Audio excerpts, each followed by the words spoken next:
বাহু তুলে গোরা আমার জয় জয় ধ্বনি করছে আর বললেন যারা মহাপ্রভুর জয় দিতে জানে একমাত্র তারা জয় হয়। আর মহাজনের পদের মধ্যে আর কি পেলাম? মঙ্গল তো যারা জয় দিতে জানে একমাত্র তারা মঙ্গল হয়। আর বললেন মঙ্গল নটন সুটান। মহাপ্রভুর নৃত্য ছিল এত সুন্দর, এত মনোহর, আর মহাপ্রভুর দেহ ছিল অবদানের অমৃত ভোজন। দেখুন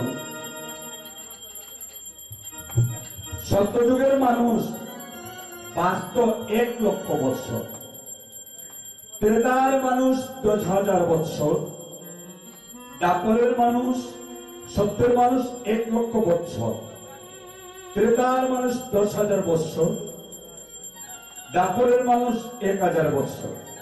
কিন্তু কলিতে তো আয়ু নির্ধারিত নেই। পিতার আগে পুত্র চলে যায়, মায়ের আগে মেয়ে চলে যায়। তাই আমার মা দুর্গের ভগবান কলিতে এসে জীবের হাতে তুলে দিলেন মধুমকা হরির নাম শুনেছেন। তাই আজ মহাপ্রভু বললেন মঙ্গল নটন সুটান। আর কি বললেন? ওরে কীর্তন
মহাপ্রভুর কীর্তনে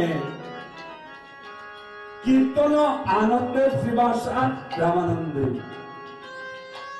আর বললেন মুকুন্দ আর বাসগুণ গান। মহাপ্রভুর কীর্তনে যেন মুকুন্দ মুকুন্দ দত্ত আর বাসুদেব দত্তের কথা উল্লেখ করা হয়েছে। দেখুন এই মুকুন্দ দত্ত এরা 2 ভাই ছিলেন, নাম ছিল মুকুন্দ দত্ত আর বাসুদেব দত্ত। ওদের জন্ম হচ্ছে চট্টগ্রাম জেলার পটিয়া থানার শ্রনহরা গ্রামে। এরা 2 ভাই ছিলেন দাপন লীলায় ভগবান শ্রীকৃষ্ণের উপসখা, যাদের নাম ছিল মধুকণ্ঠ আর মধুব্রত। একদিন মহাপ্রভুর কাছে সব ভক্তরা বসেছে, যার যার ইচ্ছা মতো পৌঁছে দিচ্ছে। আর এই মুকুন্দ দত্তের ভাই বাসুদেব দত্ত বলছে দয়াময় মহাপ্রভুর চরণে,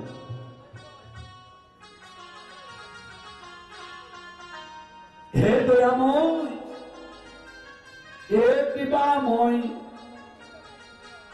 আমার কলিজীবের দুরবস্থা দেখিয়া, কলিজীবের দুঃখ দুর্দশা দেখিয়া, হে দয়াময় আমার প্রাণে ধৈর্য আর মানে না, এই কৃপা করো মনে, কলিজীবের সব দুঃখ দুর্দশা আমাকে দিয়ে দাও। আর তার বিনিময়ে যেন আমার কলির জীব যেন ভালো থাকে। কৃষ্ণ প্রেমানন্দ হরে।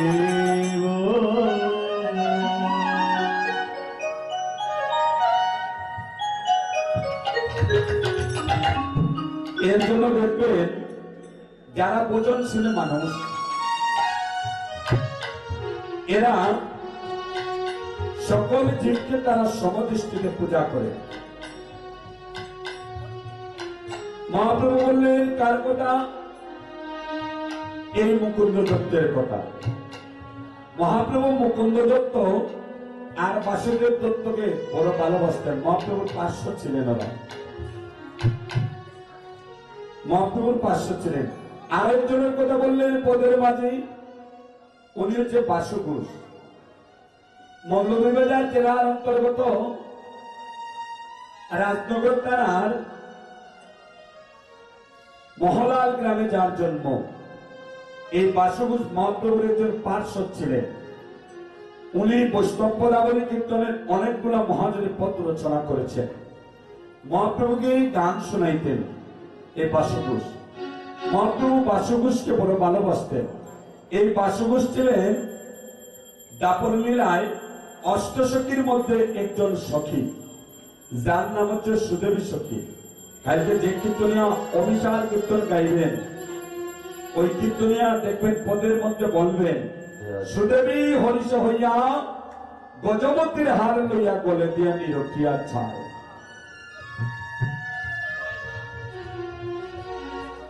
এই সুদেবী সখী এই রাজনগর থানার মহলাল গ্রামে যার জন্ম হয়েছে। কিছুদিন আগে আমি গিয়েছিলাম। ওরা ছিলেন 9 ভাই, বাসু ঘোষ, মাধব ঘোষ আর গোবিন্দ ঘোষ। এই গোবিন্দ ঘোষ এমন ভোজনশীল মানুষ ছিলেন, মহাপ্রভু হরে কৃষ্ণ, মহাপ্রভু নিজে এই গোবিন্দ ঘোষের হবিষ্যন্ন বেশ দিয়েছিলেন। আজও যারা নবদ্বীপ ধামে যায়, নবদ্বীপ ধামে তারা দেখতে পায় গোপীনাথ, গোপীনাথের হবিষ্যন্ন বেশ।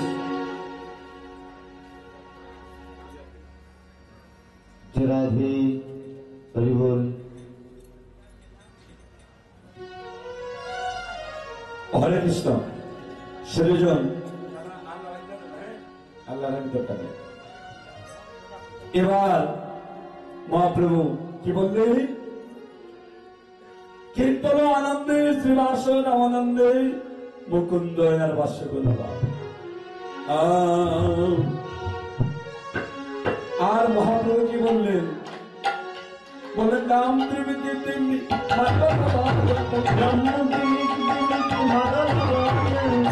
নাম ত্রিবিধি মাধব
শুভ দিবসে রাম প্রেমকে দিন মাদল বাজাতো রাধে মধুর মন্দিরার শাল। আর বললেন শঙ্খ করতালো ঘন্টার বেরো মিলিল পদতলে তাম। সরিজন আর মহাজন কি বললেন? বললেন পদে গোড়ায় অঙ্গে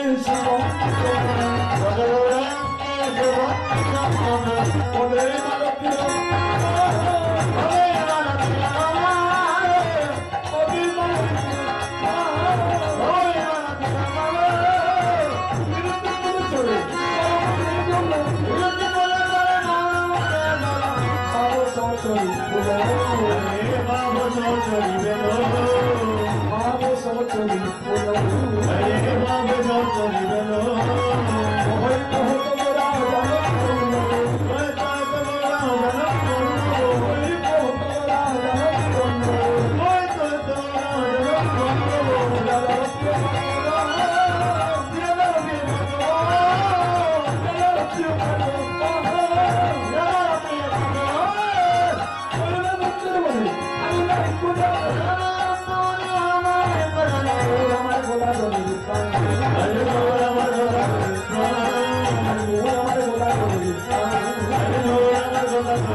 কি বললেন?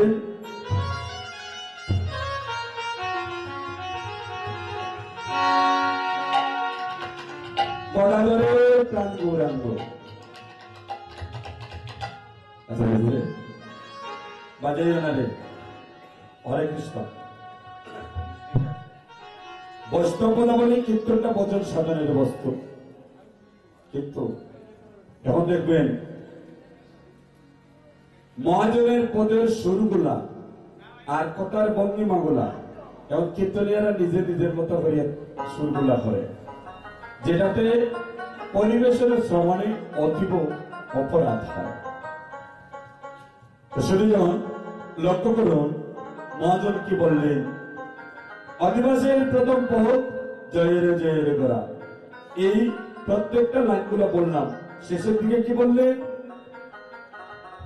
নয়নানন্দের মনে আন নাহিক জানে, গৌর আমার গদাধরের প্রাণ। কেন গৌর, কেন গদাধরের প্রাণ? মহাপ্রভু ভগবান রাধাকৃষ্ণ মিলিত তনু কলিতে এসেছেন, কিন্তু রাধারানীর এক অংশ হচ্ছে গদাধর। তাই তো মহাপ্রভু যখনই দাঁড়ায়, গদাধর আমার মহাপ্রভুর বামে এসে দাঁড়াই। হরি বল। বাক্যান্তি শ্রী কবিরাজ গোস্বামী চৈতন্য চরিতামৃতে উল্লেখ করলে, যদিও রাধাকৃষ্ণ মুখ্য বিষয়, কিন্তু রাধাকৃষ্ণ লীলান্তি যদি সঠিকভাবে পরিবেষ্টিত না হয়, কহেন লীলার মাধুর্য বৃদ্ধি পায় না। তাই তো মহাপ্রভুর বামে গদাধর পণ্ডিত আর ভক্ত পরিবেষ্টিত হয়। এখানে ভক্ত আছে, ভগবান আছে, আর রাধাকৃষ্ণের এক অংশ হচ্ছে গদাধর। ইহাতে মহাপ্রভুর লীলার মাধুর্যটা আরো বৃদ্ধি পাচ্ছে। তাই তো আজ মহাপ্রভু যেই মাত্র সেবাসঙ্গনে এসেছে, ভক্তরা মহাপ্রভুকে দর্শন করি আনন্দে আত্মহারা হয়ে কেউ কেউ মহাপ্রভুকে মাল্য চন্দন করিয়ে দিচ্ছে, আর কেউ কেউ মহাপ্রভুকে মালা পরাচ্ছে, কেউ চন্দন শিখিয়ে দিচ্ছে, আবার কেউ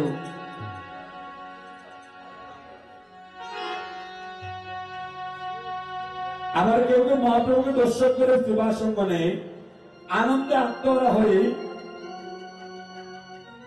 হেমদন্ড বাহু তুলে হরিবল হরিবল বলে আজ শিবাসম্মন মাঝে ভক্তরা আজ নৃত্য করছে সুজন। কিন্তু শিবাসম্মনে মহাপ্রভুজি এসেছেন, ভক্তগণ সঙ্গ নিয়ে নৃত্য করছে, হরিনাম সংকীর্তন করছে। আর ভক্তদের যার যেভাবে বাবু পরিচয় ছিল, অমনি করে তারা মহাপ্রভুকে কেউ নারায়ণের রূপে, কেউ ত্রেতা রাম রূপে, কেউ তারপরের কৃষ্ণ রূপে তারা মহাপ্রভুকে দর্শন করছে। যার যেভাবে বাবু হৃদয় ছিল, অমনি করে তারা মহাপ্রভুকে শিবাসনে দর্শন করছে।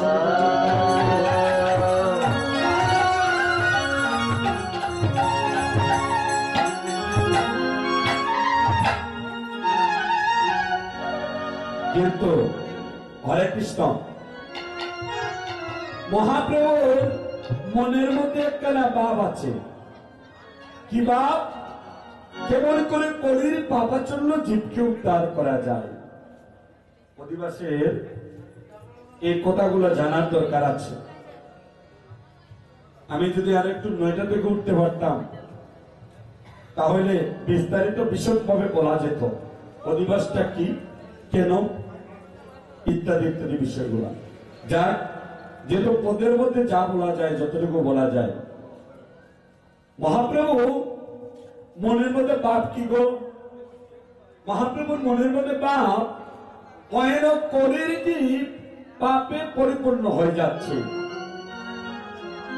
এই পাপে পরিপূর্ণ কলির জীবকে কেমন করে হরির নাম সংকীর্তন দিয়ে উদ্ধার করা যায়। কারণ অন্য যুগে ভগবান ছিলেন ঐশ্বর্যের ভগবান, আর কলিতে হচ্ছে ভগবান মাধুর্যের ভগবান। রাসটিকা নেই, মুকুট নেই, মহাপ্রভুর কপলে চন্দনের টিকা, গায়ে নামাবলী, স্কন্ধে ভিক্ষার ঝুলি। ভক্ত বেশে ভগবান কখনো ভক্তের চরণে, আবার কখনো ভক্ত ভগবান চরণে প্রেমাবিষ্ট হয়ে পড়ে। ইহা তারা জগৎ জীবকে বুঝাইলেন ভক্ত সঙ্গের কথা।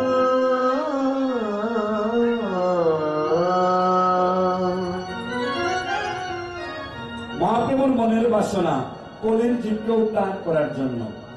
এখন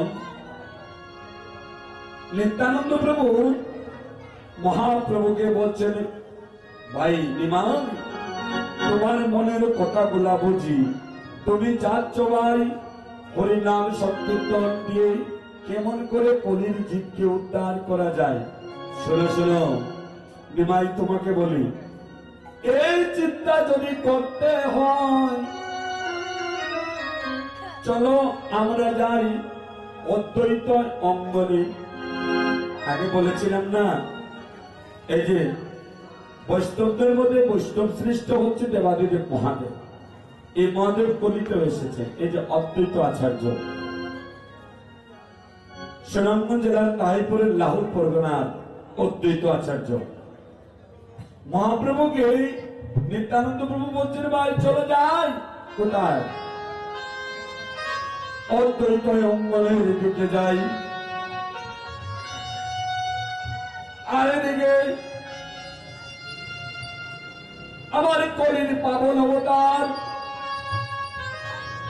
গৌরাঙ্গ মহাপ্রভু অদ্বৈত আচার্যকে স্বপ্নাবেশে দর্শন করাচ্ছেন। অদ্বৈত প্রভু, তোমার অঙ্গন মাঝে ভাই নিতাইকে সঙ্গে করে নিয়ে আমি তোমার অঙ্গনে আসছি। কিভাবে স্বপ্নাবেশে দর্শন করালেন?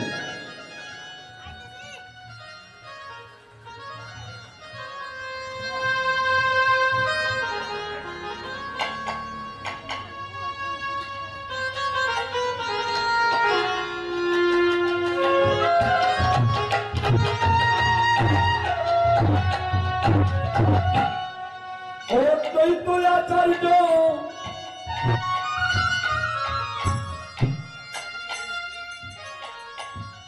মহাপ্রভু আদেশ সপ্তাবেশে দর্শন পেয়ে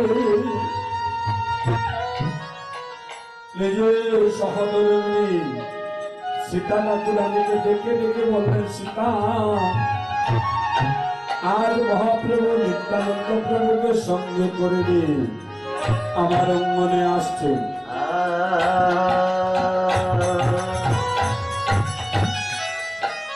তুমি এক কাজ করো, আলিপন সাজাও। আলিপন গুজরানি অদ্বৈত করেনি, সীতা ঠাকুরানীকে অদ্বৈত প্রভু বলছেন, আমার নিতাই আর গৌর আসতেছেন আমার অঙ্গনে, আলিপন সাজাও। আপনারা মায়েরা বোনেরা যারা আছেন, কোন শুভ কাজে বাড়িতে দেখবেন আলিপনা সাজান, সাজান না? সাজান তো? আলিপনা সাজান, খুব সুন্দর করে নকশা করে। এইভাবে অদ্বৈত করেনি বা সীতা ঠাকুরানী আজ গৌরী নিতাই আসবে বলে আজ আলিপনা সাজাচ্ছেন। আর মহাপ্রভু কি করছেন? অদ্বৈত প্রভু সপ্তমেশ দর্শন পেয়ে বলছেন, গত নিশীতে যে সীতা দেখেছি স্বপ্নে, গত নিশীতে যে সীতা দেখেছি স্বপ্নে, গত নিশীতে যে সীতা দেখেছি স্বপ্নে, গত নিশীতে যে সীতা দেখেছি স্বপ্নে, আসবেন আমার গৌরীতাই আমার অঙ্গনে, আসবেন আমার গৌরীতাই আমার অঙ্গনে, আসবেন আমার গৌরীতাই আমার অঙ্গনে, আলিপন দাও বসিতা আমি না করিয়া, আলিপন দাও বসিতা আমি না করিয়া, নাচিবেন আমার গৌরীতাই করিয়া করিয়া, নাচিবেন আমার গৌরীতাই করিয়া করিয়া, নাচিবেন আমার গৌরীতাই করিয়া করিয়া, আর করে না করে আমাকে আর করে না আমাকে আর করে না করে না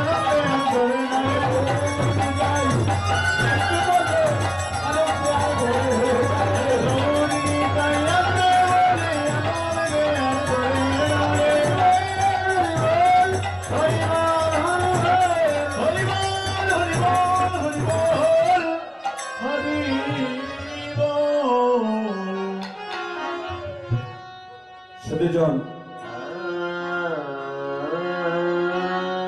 যে মাত্র অদ্বৈত করণী সীতা ঠাকুরানীকে অদ্বৈত আচার্য মানে পূর্বলীলা দেবাদিদেব মহাদেব বলছেন, জানো আলিপনে সাজাও। অদ্বৈত করণী মা সীতা ঠাকুরানী আলিপনে সাজাইলেন। এবার মহাপ্রভু কি করলেন? একদিন প্রভু আছে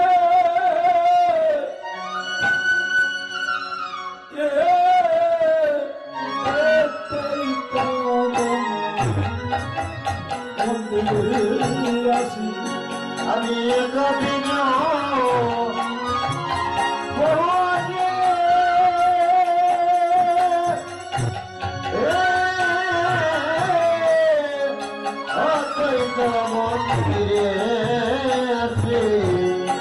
আহারে কঠিন বহু আছে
নিত্যানন্দ করি সঙ্গে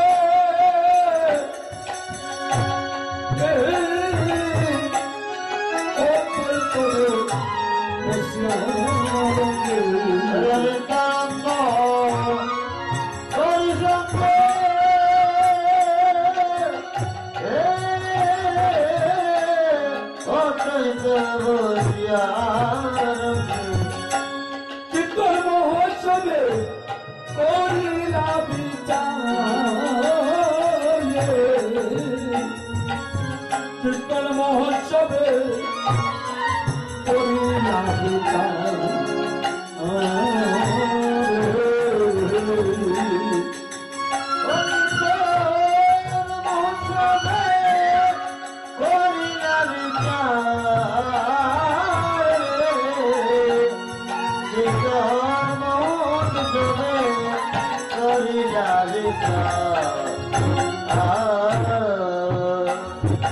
আহার শুনিয়া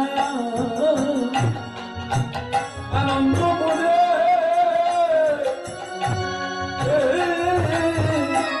ওরে মহোৎসবে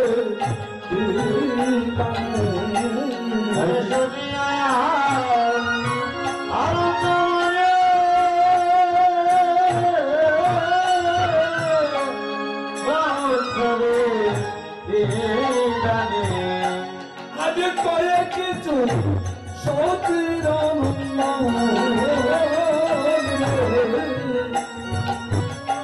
আজ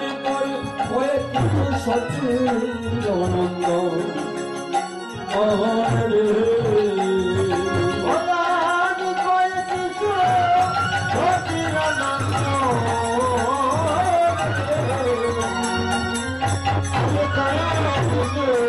সতীর আনন্দ তুমি শোনো শোনো ভাই আমার নিত্যানন্দ, তুমি কলির চিত্তে দাও শোনো শোনো ভাই আমার নিত্যানন্দ,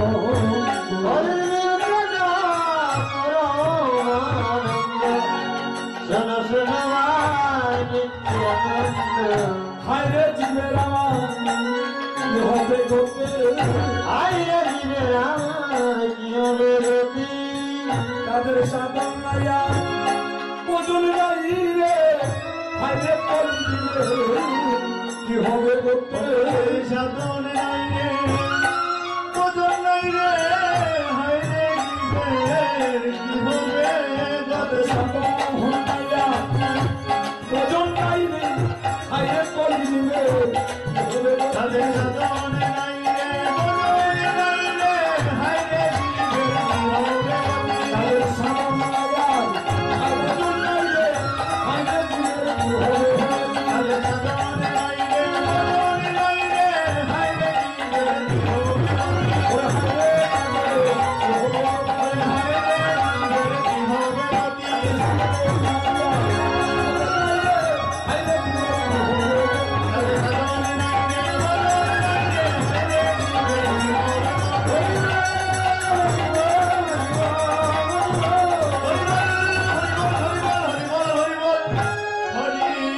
কি হায় রে জীবের কি হবে গতি, কে বলছেন? নিত্যানন্দ প্রভু।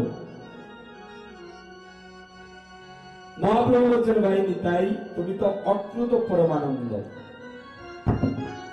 দেখো কলির অহেন জীবের দুরবস্থা, কিন্তু মহাজন বললেন ওরে কি আনন্দ নবদ্বীপে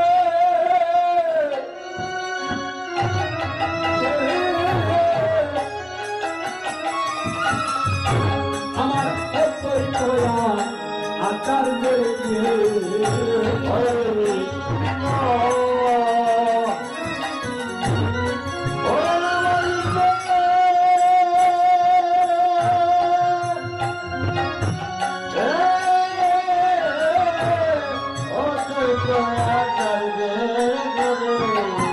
আমার কি আনন্দ নবদ্বীপে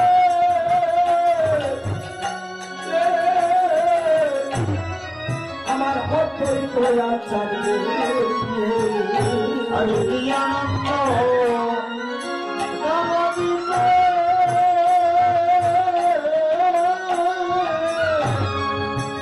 অনন্ত আচার্যের আদিত্যের প্রভু হইল বিনা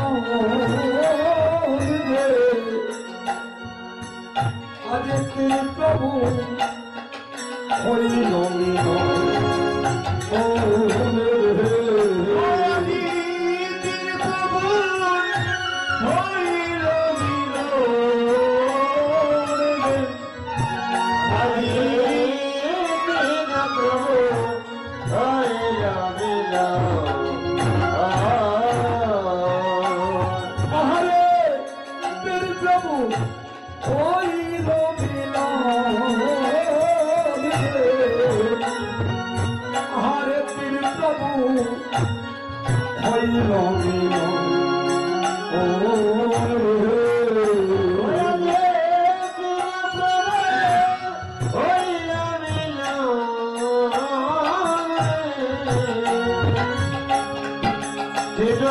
হইল মিলন। ও আজ তিনি প্রভু হলো এ কোটা।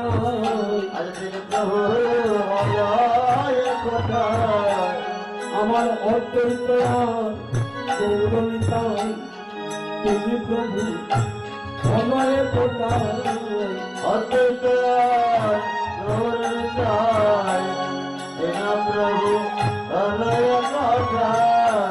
আজ প্রকাশিলাম নাম সংকীর্তন।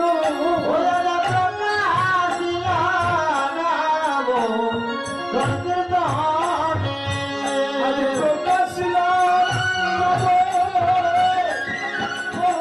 সংকীর্তন রে কবির জীবে। আজ প্রকাশিলাম নাম সংকীর্তন।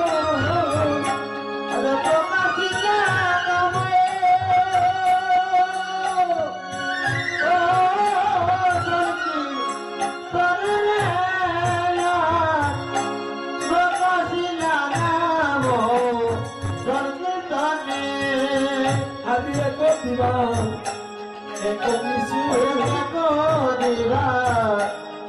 নিশি প্রকাশিলা আমার গৌর শশী এক দিবা এক নিশি।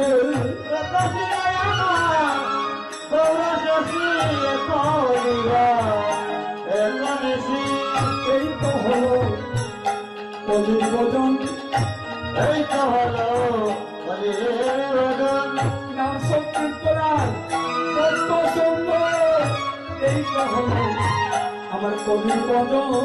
নাম সংকীর্তনার অনন্ত শব্দ এই তো হলো বলির ভজন। নাম সংকীর্তনার কত সুন্দর।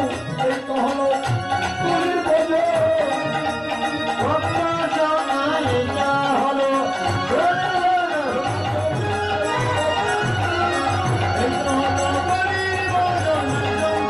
ভক্ত জন্ম এই তো হলো বলির ভজন।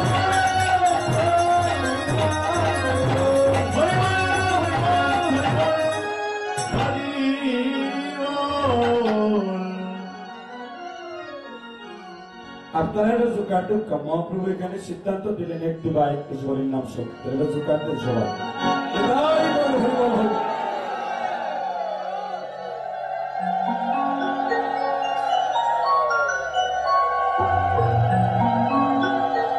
হরে কৃষ্ণ। মহাপ্রভু কি করলেন? প্রকাশ ছিল নাম সংকীর্তন। এবার আস্তে আস্তে সুদীজন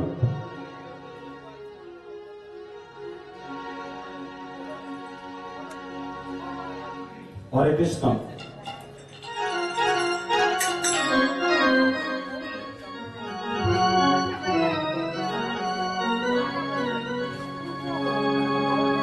প্রকাশ ছিল নাম সংকীর্তন। গোপটার আড়ালে বসে অদ্বৈত করণী সীতারাকুরানি এই কথাগুলো শ্রবণ করে মহাপ্রভুর চরণে এইভাবে করে জুড়ে বললেন, হে দয়াময়, আমার মনের মধ্যে একটা অভিলাষ দয়াময়। হরির নাম যজ্ঞ করিবা